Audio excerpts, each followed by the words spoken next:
This happened a few weeks ago. I was driving home from work late at night, like I always do.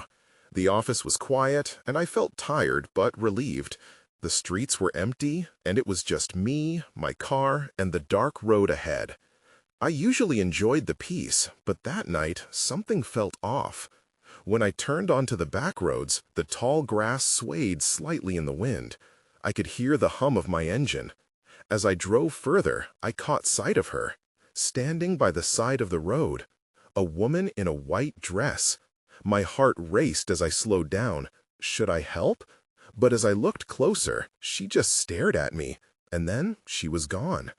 I blinked, and the shadow of a memory disappeared. I shook my head and drove on, hoping I was just tired.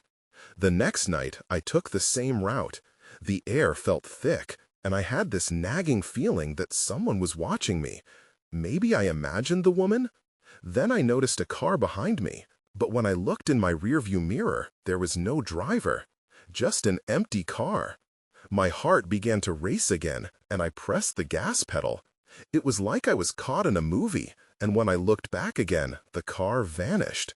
A chill ran down my spine. Was I losing it? By the third night, I felt more on edge. I drove slowly this time, trying to calm myself. That's when I heard laughter. It echoed from the fields around me, faint but growing louder. It made the hair on my neck stand up. I gripped the steering wheel tight. My heart raced, and I felt panic creeping in. I grabbed my phone, hoping to distract myself. But when I glanced in the mirror, I saw something strange. My face wasn't there. Only a dark shape stared back at me. I felt cold all over, but I forced myself to keep driving. I didn't understand what was happening. I made it to a stoplight and pulled over, parking under a flickering streetlight. I thought if I stayed still for a minute, I might feel better. But then I heard it again, the laughter, right outside my window. My skin crawled. I turned to look, but there was nothing there. Just darkness. I wanted to stay put, but I had to go. My foot slammed on the gas, and I sped away. That feeling of something lurking behind me twisted my stomach. As I drove, I thought about it. What if this was real? What if those roads held something I shouldn't have seen? I didn't know what was true anymore. What I encountered on those roads still haunts me, and I might never know what was truly out there. I tried to shake off the unease that clung to me. The next night, I parked my car in the driveway and took a deep breath, trying to convince myself it was just my imagination. Maybe I was just exhausted from work. I didn't want to let it get to me, but I couldn't ignore the memories of the woman and the empty car. They lingered in my mind like a bad dream. I decided to change my routine. Instead of the back roads, I would take the highway. I hoped the bright lights and familiar surroundings would ease my anxiety. I climbed into my car, cranked the engine, and set off. Once I hit the highway, I felt a hint of relief. The neon signs flashed by, and I turned up the radio. If I focused on the music, maybe I could forget everything else. The further I drove, though, the more that nagging feeling returned. It was as if shadows were lurking just outside my vision. Then I heard it, a faint tapping sound coming from the passenger side window. I glanced over, my heart skipping a beat. No one was there. I shook my head, dismissing it as the wind or perhaps a twig. But then I heard it again, louder this time. The tapping escalated into something more insistent, a rhythmic beat that made the hairs on my arms stand on end. I told myself it was just the tires on the road. I revved the engine to drown out the noise, but it only grew louder. That's when my headlights caught something ahead. A figure on the side of the road. A woman in a white dress. The same one I'd seen before.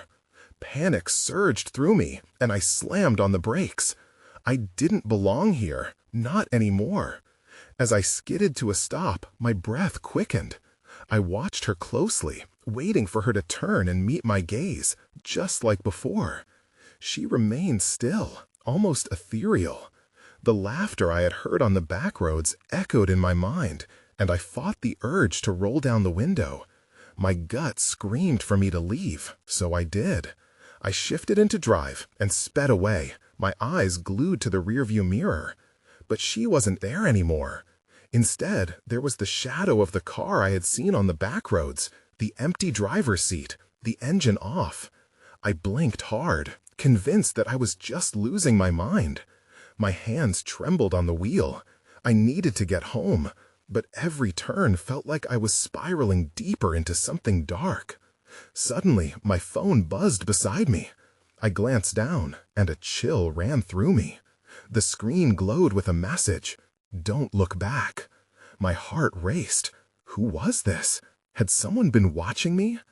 I dropped my phone back into the cup holder, my mind racing. Then I caught a glimpse in the rearview mirror. A shadow darted behind my car. I held my breath, dread washing over me like ice water. I glanced back at the road, disbelief clawing at my chest. What was happening? The night was closing in, and I felt very much alone, trapped in the darkness. In that moment, I knew I had to find answers. I had to face whatever haunted those roads, even if it terrified me. I made a plan to drive back, something I never thought I'd do. I had to confront the truth, whatever that might be. I took a deep breath, my palms sweaty against the steering wheel as I turned the car back toward the highway. The headlights cut through the dark, revealing stretches of asphalt that now felt like an open invitation to whatever lay ahead. Anxiety churned in my gut, a reminder of the unknown. With each passing mile, I could hear my heartbeat in my ears.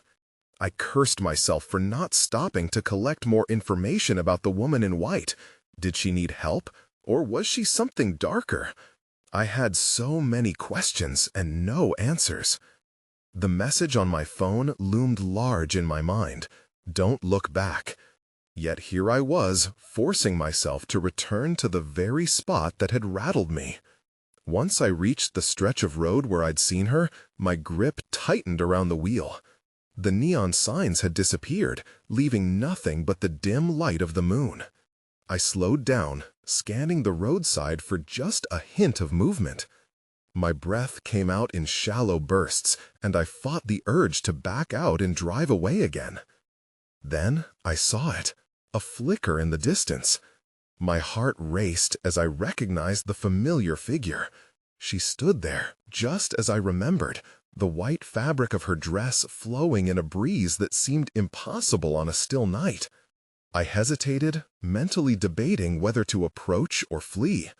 But something compelled me to inch closer, the need for answers overpowering my fear. I rolled down the window, the sound of the city fading behind me. "Are you all right?" I called, trying to keep my voice steady. The figure didn't move. I couldn't tell if she heard me or if she was even alive. With each passing second, the static of silence intensified, and I felt exposed. Then, to my horror, she slowly turned and our eyes locked. There was no warmth in her gaze, only an emptiness that made my skin prickle. In that moment, the hairs on the back of my neck stood on end. I was struck by a terrible realization. She wasn't just lost, she was searching for something, or perhaps someone. I tried to back away, but my foot felt glued to the gas pedal, forcing me to lean in, despite every instinct screaming to flee. "Can I help you?" I asked, my voice trembling. As if in response, she extended her hand toward me. It was then that I noticed something glimmering in her palm, a sliver of glass reflecting the moonlight. My heart dropped. It was the same glass I'd seen in my driver's seat when I drove away last time. Without thinking, I closed my eyes, a surge of panic flooding my senses. When I opened them again, everything shifted. She was gone, replaced by an eerie, empty stretch of road. The shadows danced around me, and the tapping returned, louder than before. I looked back at my phone, and the message was still there, but it had changed. Now it read, You shouldn't have come back. My breath caught in my throat. What had I just unleashed? I pressed down hard on the accelerator, my mind racing, desperate to escape whatever nightmare I had stumbled into. But in the rearview mirror, something moved again. Someone was there, just behind me. I felt a chill spread through the car, and I could almost hear whispering. It was time to go, and I wasn't waiting to find out what would happen next. I slammed my foot on the gas, determination coursing through me, despite the fear tightening around my chest. The road stretched in front of me like a darkness that wouldn't let go. I couldn't shake the feeling that someone was watching, that something was trailing me under the cover of night. A glance in the rearview mirror showed nothing but the ghostly glow of brake lights behind me. Still, I felt it, a presence lingering too close for comfort. As I drove, the landscape outside morphed into shadows and vague shapes that taunted my senses. I turned up the music to drown out my thoughts, but the sound only made the silence that followed feel more electric. Then, suddenly, a flicker of light caught my attention. It wasn't from my headlights, but something higher up, glowing faintly like a star that had descended too close to Earth. I squinted at the spectacle, and fear crept back in. Could it be the woman in white again? I shook my head, dismissing the thought, but as I sped past, I caught a glimpse of a figure on the shoulder. A man, standing alone, staring off into the distance. My heart raced. Was he waiting for help? Instinct urged me to stop, but I remembered the warning. I chided myself for even considering it. Whoever he was, I didn't want to know. I forced my foot down harder, willing my car to pick up speed. But the man remained rooted there in my mind, a ghostly anchor pulling me back. Then came a sudden turn in the road, and I had to focus. Before I could process anything else, something solid struck the side of my car, a jolt that sent me swerving. Another glance in the mirror confirmed my worst fear. The man, no, not just him.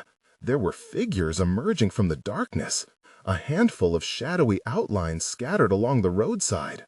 I couldn't make out their faces, but I could feel their eyes piercing through the rear window. Panic clawed deeper in my throat.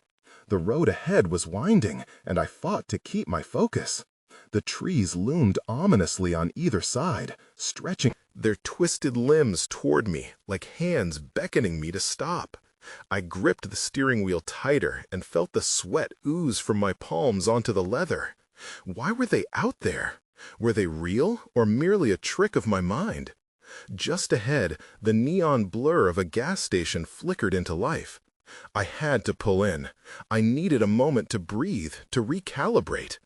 As I turned, the figures faded from my view, swallowed by the darkness behind me.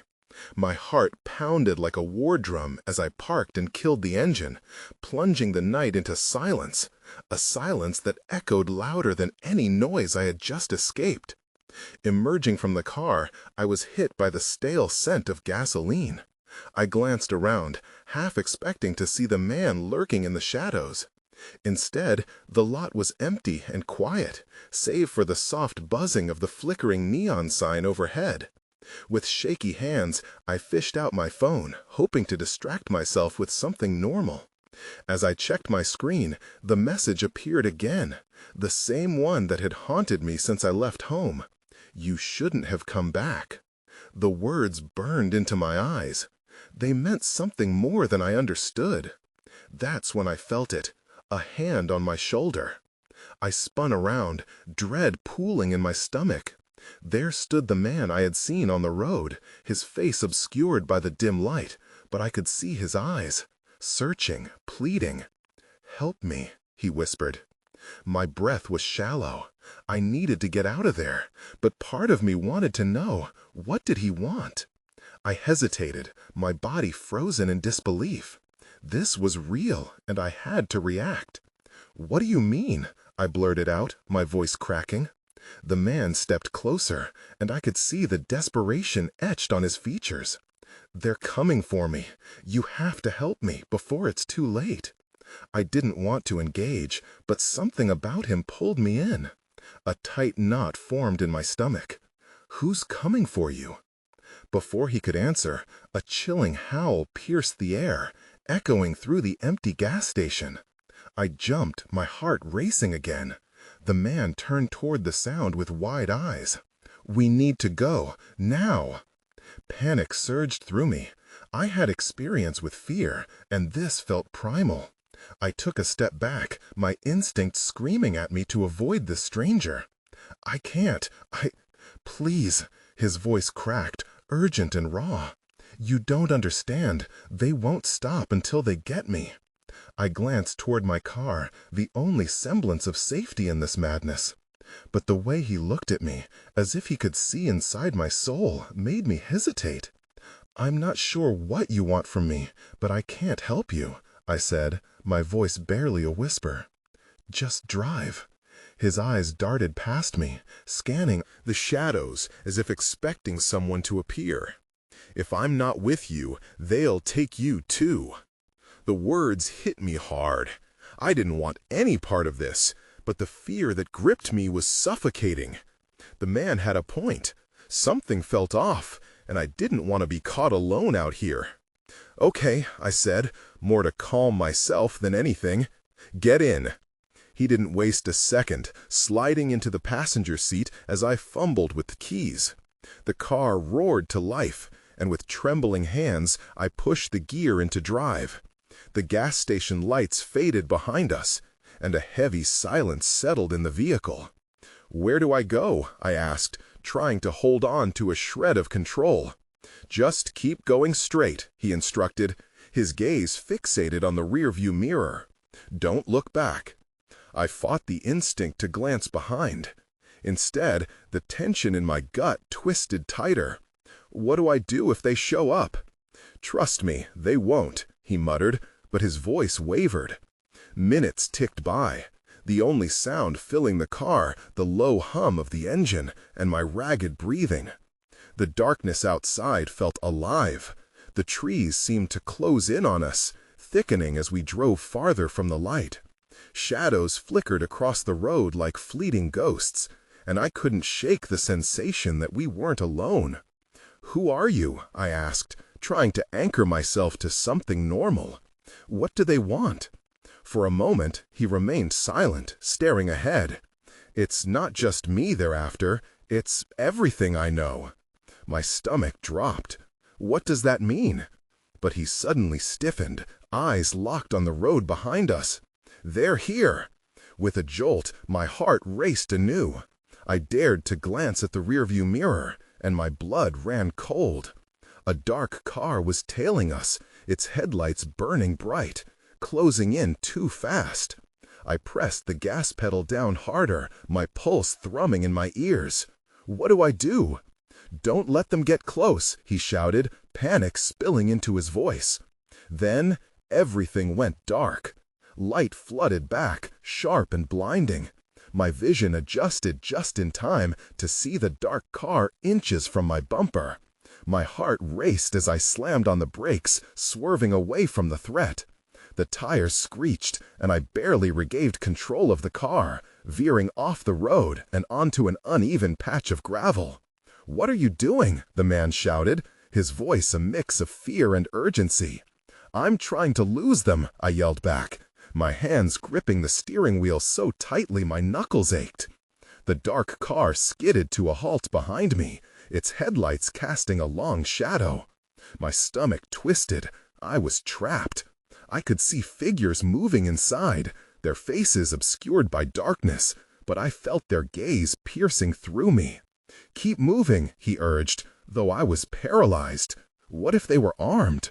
What if it was a trap? Just as I was about to shift back into drive, a loud bang reverberated through the air. I flinched, my breath stuck in my throat. What was that? "Gunshots," he hissed, his eyes wide. "Get us out of here." But before I could react, I felt a sharp pain rip through my shoulder, as if struck by a hot iron. I gasped and yanked my sleeve, fingers trembling as I searched for the source. Nothing. No blood. Just a deep, stinging sharpness that didn't make sense. The man's gaze dropped to my shoulder, and his face turned ashen. "They got you." "No, no!" I shook my head frantically, trying to dismiss the disbelief that crept into my mind. "I'm fine." But I wasn't. I could feel something pulsing beneath my skin, a low hum of discomfort that prickled at the edges of my awareness. "Drive, now!" he shouted, and his command spurred me into action. Stripping away the roots of indecision, I slammed the gear back into drive and sped off the gravel patch. I tore down the back road, glancing at the rear view as the dark car slowly followed. They were relentless. "Where do I go?" I asked, desperation creeping back into my voice. "Just keep going straight until I tell you to turn," he said, eyes darting left and right. "We can't let them catch us." The sound of the engine roared in my ears, drowning out my racing thoughts. I focused on the road ahead, trying to stay calm. "Who are they?" I dared to ask. He shook his head, frustration emanating off him. "I can't explain right now. Just trust me. They've tracked me for too long, and now they're after you." "Me? Why would they want me?" "Because you're the only one I can trust," he replied. "You're in this now." Panic gripped me again. I didn't want to be in it. This isn't my fight. Suddenly, the headlights from the dark car danced wildly behind us. "Faster!" he shouted, as I felt the fear radiate off him. I pressed the pedal to the floor, but I knew it wouldn't be long before they caught up. That's when I saw it, a small dirt road veering off to the right, a fleeting chance. "Take that road!" he yelled. Without thinking, I yanked the wheel hard to the right. The tires skidded as I veered onto the dirt, but I didn't look back. The desperation radiated from him, and I was willing to follow wherever it led. The trees closed in tighter, a suffocating embrace, and the engine sputtered as I struggled to keep my foot pressed down. As I turned a corner, a chilling thought struck me. What if this was all a mistake? What if trusting him was the very thing that would seal my fate? The shadows swallowed everything around us, while the roaring engine faded in the distance. The road narrowed, dust swirling like tendrils of smoke. Around us. I gripped the wheel harder, trying to focus. My mind raced with questions, each one pushing the last deeper into confusion. "How much farther?" I asked, stealing a glance at him. His jaw was tight, eyes scanning our surroundings. "Just a little longer. We need to lose them first," he replied. "Then I can explain." An uneasy silence stretched between us, broken only by the sound of tires crunching gravel. I felt that sharp sting in my shoulder again, intensifying, urging me to acknowledge it, but I pushed it down. The last thing I needed was to panic. Suddenly, he directed me to swerve left into a thicker patch of trees. "Cut the lights," he ordered. Instinctively, I flipped off the headlights, plunging us into darkness. Heart pounding, I eased off the gas. The shadows enveloped us, creating a cocoon of uncertainty. What was I doing? Was this helpful or just plain reckless? Ahead, I spotted a faint outline of a clearing. Without quite knowing why, I decided to risk it. "Is that it?" I pointed toward the open space. "Yeah, park under that tree," he said. I parked, the engine grumbling to a stop. "Now what?" He frowned, but motioned for silence. I held my breath, listening intently. In the distance, I heard the rumble of the dark car's engine. They were close. "What if they find us?" I whispered, my voice trembling. "Trust me, they won't." His confidence felt misplaced, like a mask hiding his own fears. I watched as he leaned closer to the dashboard, fingers reaching for something hidden. My pulse quickened. "What do you have?" He pulled out a small device, black and slim, with a blinking light. "A tracker. They use these to locate their targets." My stomach dropped. "Targets?" He nodded, eyes narrowing. "They've been hunting me for weeks, and now you're implicated." "Implicated?" I echoed, the weight of it hitting me hard. "I don't even know you." "That's exactly why they want you, because you're connected to me now," he said urgently. Before I could process this, a beam of light sliced through the trees, illuminating the space around us. My heart stopped. The dark car had found us. "Stay low," he hissed, pressing himself against the seat. The headlights swept across our car, washing over the tiny clearing. I could see figures emerging, shadows moving closer, flanking us. My mind spun. "Do they know I'm here?" I whispered. "They're not looking for you specifically, but they will know if we don't stay quiet." I held my breath. A chill wrapped around me as the figures crept closer. I couldn't see their faces, but I could sense their intent, cold, deliberate. Then a sudden noise, a crack of a branch somewhere to our left. I flinched, and the figures froze. "Go," he urged, yanking open his door. "What are you doing?" Panic coursed through me. "I need to distract them. Just stay put and wait," he said, slipping out into the darkness. "No!" I reached for him, but the door slammed shut. I was alone now, heart racing, breaths shallow. And that's when I noticed it, a glimmer beneath my seat. Wide eyes shifted to it, chilling realization dawning. The tracker he had discarded in the car. I wasn't just a passenger anymore, I was part of the hunt. The door creaked open again, and a voice called out, distant and menacing, "We know you're in here." That's when everything spiraled into chaos. I crouched low, heart pounding against my ribs, the dim clearing closing in around me. The voice outside felt like ice, scraping against my sanity. "We know you're in here," they called again, and dread bloomed in my stomach.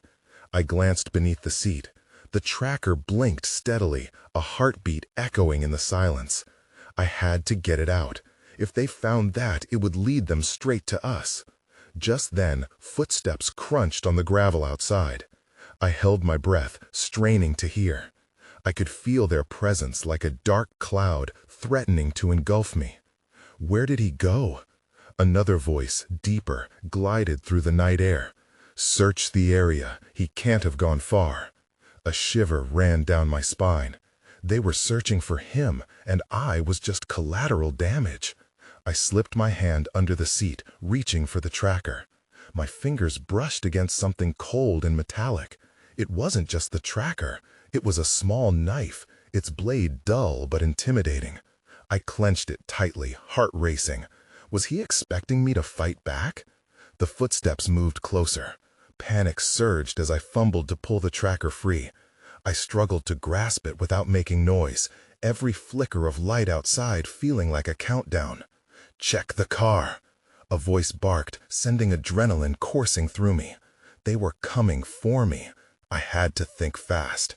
I dropped the tracker into my lap and positioned the knife stealthily beneath my coat. Clenching my teeth, I prepared for the worst.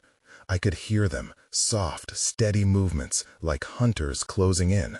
While I held my breath, a light suddenly slashed through the treetops. It swept low, revealing the silhouettes of two men, their expressions grim. "He's hiding somewhere. Split up and check the bushes," one of the men ordered.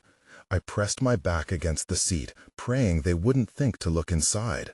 The darkness felt like my only ally as I listened to them stalk away, their voices fading momentarily, replaced by the rustling of leaves. My mind raced. Did I really want to stay hidden? Was hiding just delaying the inevitable? This was no longer about survival. I needed answers. I needed to know why they were after him. Footsteps resumed, but a different set this time, one slow and deliberate, as if savoring the chase. I held my breath again, feeling an overwhelming sense of being trapped. Then, in that moment of suffocating silence, I heard a metallic clink outside my door. My heart dropped as I realized they were closer than I thought. That's when I saw it. A figure emerging from the shadows, gliding toward the car, eyes scanning the interior. I clutched the knife tighter, fighting the rising tide of fear. The figure paused, and our eyes met. It was him. He was back. Relief washed over me until I noticed the deep cut on his arm glistening in the beam of light. "Get ready," he whispered urgently, like a prayer against the chaos. We might have to fight our way out. I couldn't comprehend the new threat that lurked around us. Just then, the ground shook beneath us, a distant rumble like an engine revving to life. "Now!" he yelled, throwing open the door. I dove out after him, adrenaline fueling my limbs as the night exploded into a flurry of motion. I couldn't turn back, not now. But as we sprinted into the brush, chasing shadows in the night, a chilling realization hit me once more. This was just the beginning. What would come next? The forest swallowed us as we fled, branches clawing at my clothes and skin.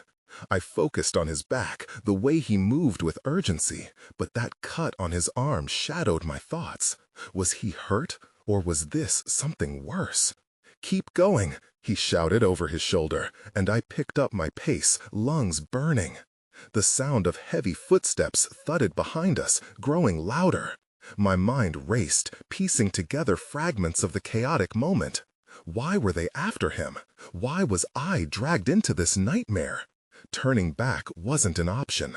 The pounding feet behind us warned me that turning back would mean facing whatever horrors awaited. We reached a narrow path that snaked deeper into the trees.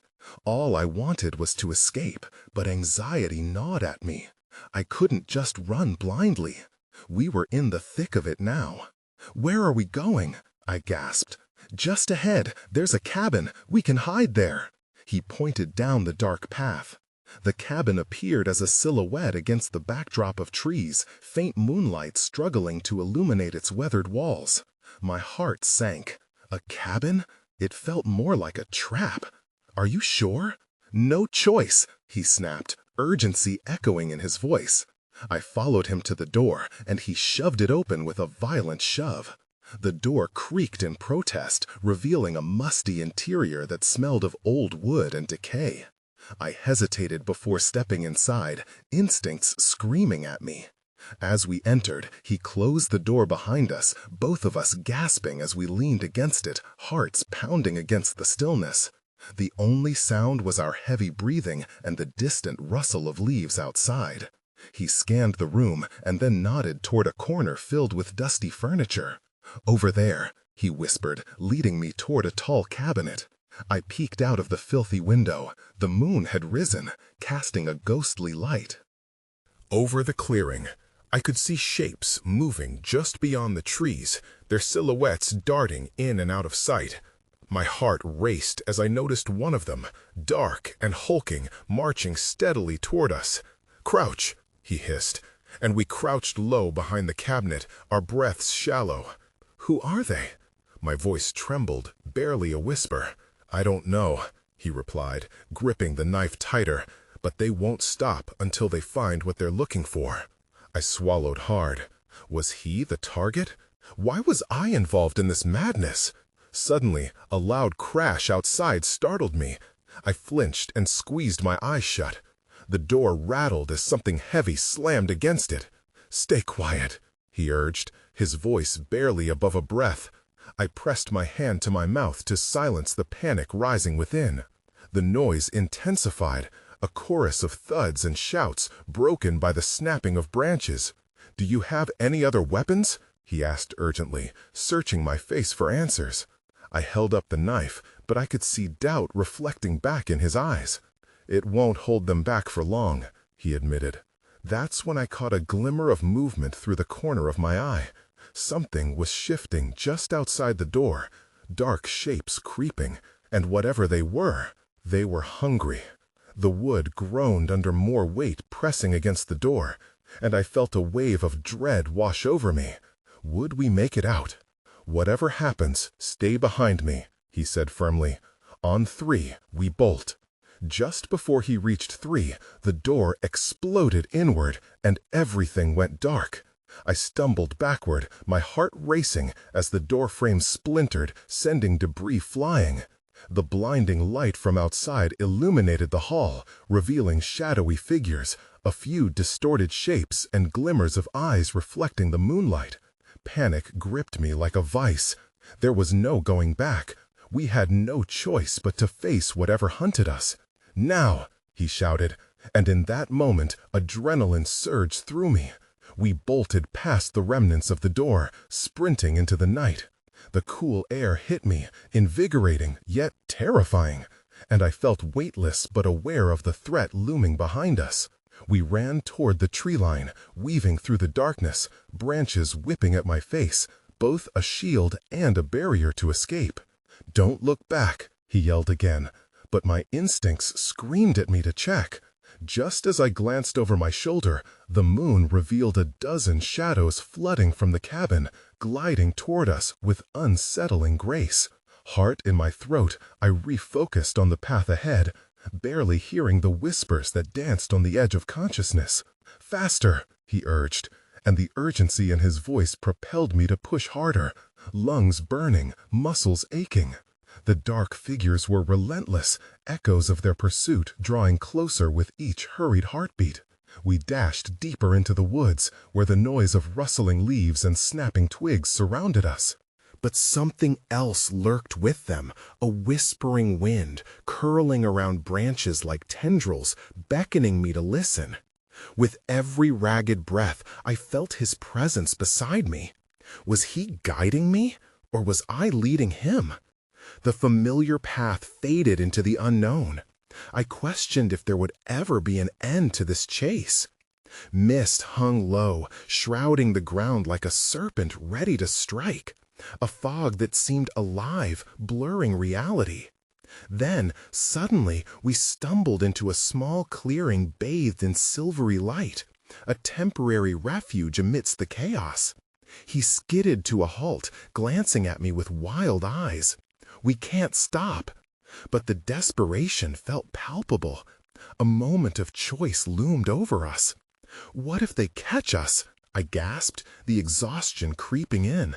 I glanced behind. Shadows loomed closer, silent but ominous.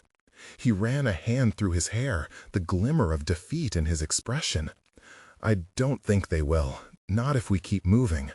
With ferocity, he pulled me toward a cluster of boulders. We might be able to hide behind those. We ducked down, wedged into the rocks. My breathing felt thunderous in the quiet, a heartbeat away from the abyss. As we settled in, the shadows reached the clearing, their figures flickering against the moonlight. I could see them now, obscured faces and hollow eyes, searching while I tried to suppress my racing thoughts. Were they seeking him, or were we trapped in a game woven by fate? "Stay still," he whispered, his breath warm against my ear. The tension was thick, drawing every strand of uncertainty to an unbearable brink. As the figure circled, I resisted the urge to peek out. Each passing moment felt like an eternity, and fear twisted inside me like a knife. I wanted to scream, but held my breath, feeling his steadiness beside me. But in the depths of silence, something shifted. "Look at me," he urged, but his eyes seemed glazed, like he could see something I couldn't. "Whatever happens, don't let them take you. You can't let them." My mind whirled. Was he speaking of the figures or something else? I felt the weight of his words. The fear he carried seeped into me. But where did it leave us? Could we survive this, or would I find myself lost like the very shadow that haunted him? Then the shadows stopped their search, turning toward an unseen direction. I felt my heart jump, adrenaline fueling me again. The figures murmured to one another, their tones strangely calm. It was almost familiar? A yearning? "Now, we need to run," he whispered suddenly. Without waiting for my nod, he surged away from the rocks. I followed, propelled by instinct alone, and the ever-looming danger behind us. We barreled past the clearing, heading for the edge of the woods. But the journey felt different now. The whispers grew louder, like a haunting song, twisting around branches and fluttering through my mind. I wanted to shake it off. I wanted to escape, but I could feel it settle deep into my bones. "Straight ahead," he called. "There's a road just beyond the trees."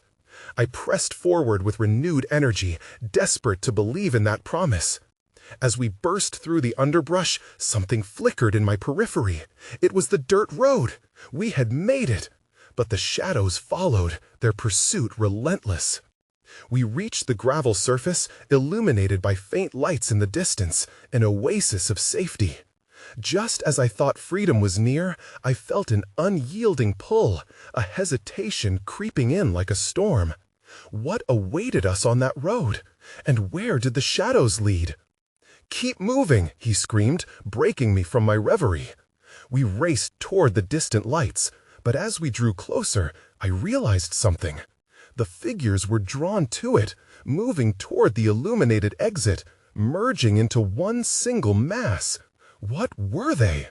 Fear twisted in my gut, a warning ringing out loud and clear in my mind. It was as if the road beckoned, enticing me with promises of escape, while the figures waited, waiting to ensnare us both. "Don't look back," he shouted, yet the dread bubbled up from within. The lights shimmered, then flickered, dimming as I fought to hold on to sanity and make sense of it all. Shadows engulfed, whispers danced, and confusion tore through. Was this the end, or just an endless loop of fear? As he pulled me forward toward the light, the edges blurred. I grasped for answers that slipped away, questioned my sanity, the reality of this chase. But in that headlong rush, none of it mattered. I was swept along, lost in the darkness, the uncertainty fracturing all notions of safety. We reached the road, feet pounding, racing toward an uncertain fate, not knowing if this was a new beginning or the final act of a game beyond our understanding. And in that haunting moment, I could only whisper to the encroaching night, what came next might hold both salvation and doom.